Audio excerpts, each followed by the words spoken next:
पोलिसलाच कशी कळाली दैठण्याला बॉडी म्हणून, हा सुद्धा माझा संशय. म्हणजे पोलीस यंत्रणेतला ह्याच्यातला कोण सामील आहे त्याच्यात? पोलीस यंत्रणा कुठल्या कशाने मार्गावर त्याच्या होती?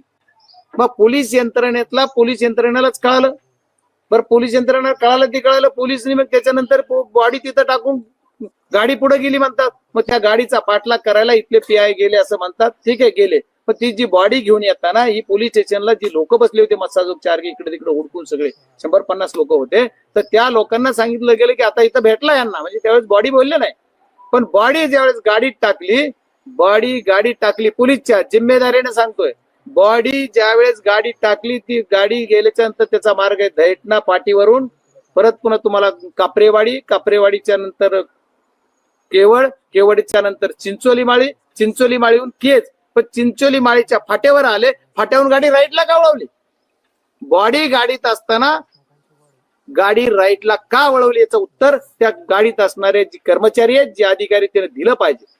आणि जेव्हा कळालं की आपल्या पाठीमागे गाडी आहे दुसरी, की त्याच्यानंतर त्या गाडीला U-टर्न घेतला आणि केजच्या हॉस्पिटलला बॉडी आणली. मग याच्यात पोलीसवर संशय घ्यायसारखा स्कोप आहे का नाही तुम्ही सांगा.